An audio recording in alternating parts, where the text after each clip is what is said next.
नमो नमः साथियों, आप देख रहे हैं ज्ञान सुधार चैनल पर। आज गुण संधि, अभी पिछली वीडियो में आपने दीर्घ संधि और संधि की परिभाषा पढ़ी थी, तो आज हम गुण संधि के बारे में पढ़ेंगे। परिभाषा देखेंगे।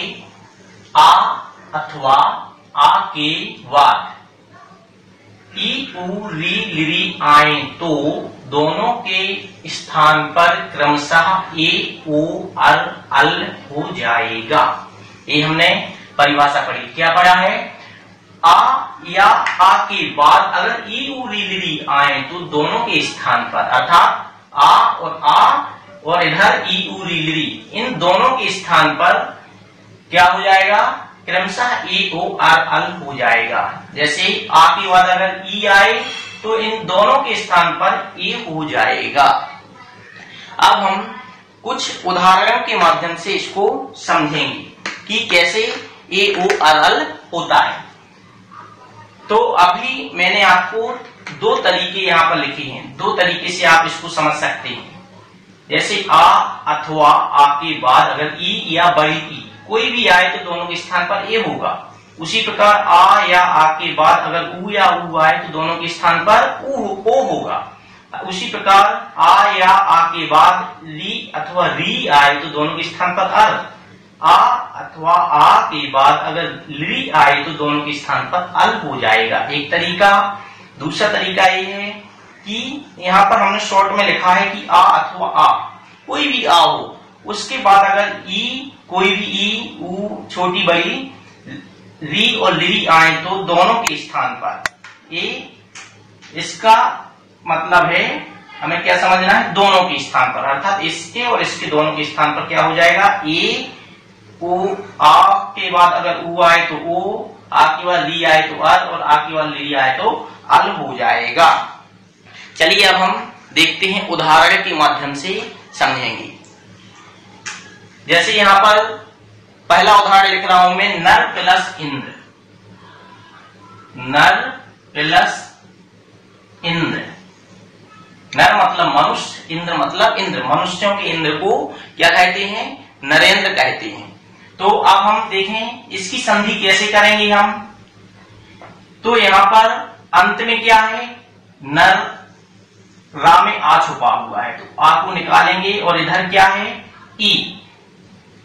हमको उन दो वर्ण के लिए लेना है, उन दो अक्षरों को लेना है जिनमें द्वंद्व है, जिनमें लगाई है, जिस कारण वो शब्द इकट्ठे नहीं हो पा रहे हैं। तो हम उन दो शब्दों को यहां पर लेते हैं।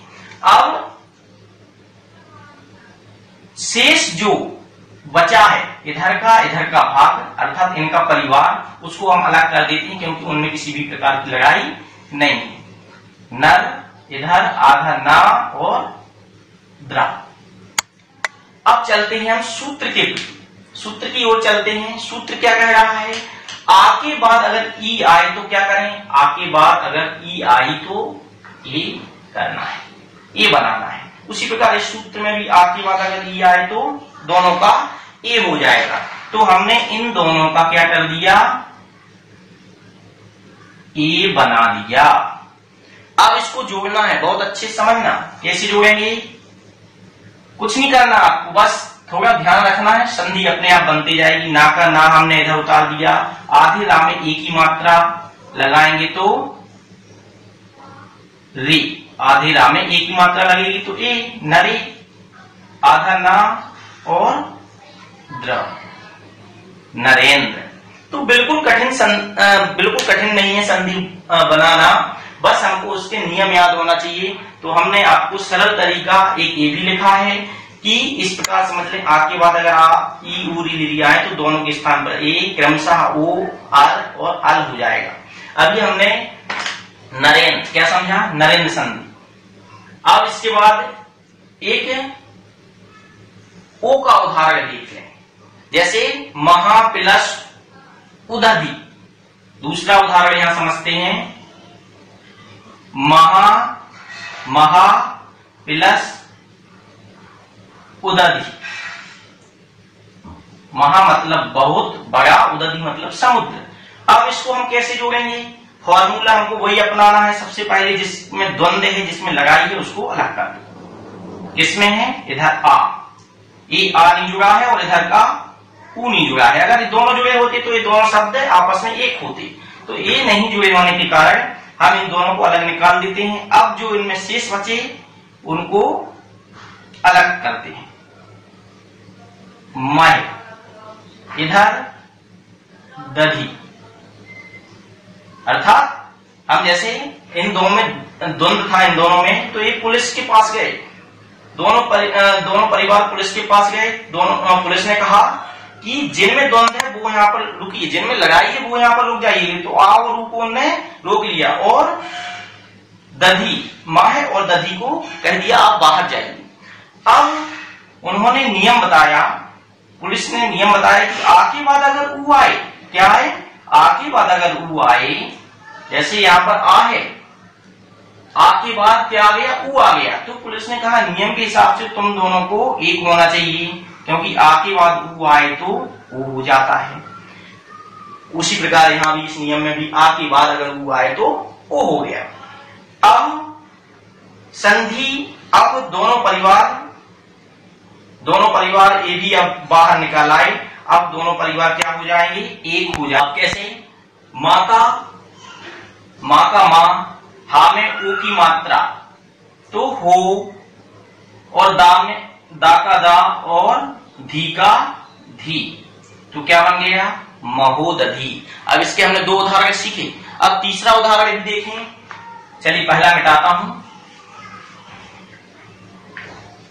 जैसे पिता प्लस ऋणम, पिता प्लस ऋणम। अब वही हमको क्या करना है? पहले जिसमें द्वंद्व है उसको अलग करो, इधर आ और इधर री। अब जो शेष बचा उसको अलग लिख दो, पी त। अब इधर जो शेष बचा उसको इधर लिख दो। अब सूत्र पे जाओ, सूत्र क्या कह रहा है कि अगर आ के बाद री आए तो क्या करना है? आ के बाद अगर री आए तो दोनों के स्थान पर अर हो जाना है, तो इन दोनों के स्थान पर क्या हो गया? अर हो गया। अब बस कुछ नहीं करना, जोड़ दो, पी का पी, आधा, ता में आ की मात्रा पी त, और रा की मात्रा चली जाएगी यहां पर, पितरम। क्या बन जाएगा? पितरम, क्योंकि री का क्या हो गया? आ के बाद अगर री आए तो दोनों के स्थान पर अर हो जाएगा, तो यहां पर हमने तीसरा भेद क्या बना दिया? पितरम। अब चौथा नंबर का जो उदाहरण है उसको और एक बार समझें।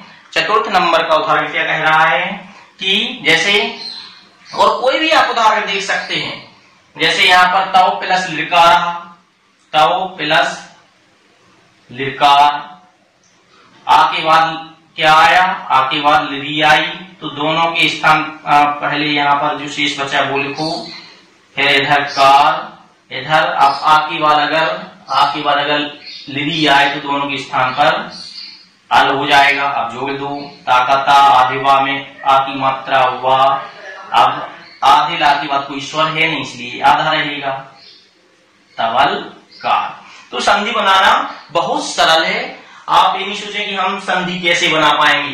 तो आपने कौन सी संधि देखी? गुण संधि देखी। गुण संधि के हमने 4 मुख्य उदाहरण आपको यहाँ पर लिखे। अब और भी कोई भी आप अगर उदाहरण जिसमें जो बनाना चाहते हो वो आप इसकी सहायता से बना सकते हैं। जैसे यहाँ पर महा प्लस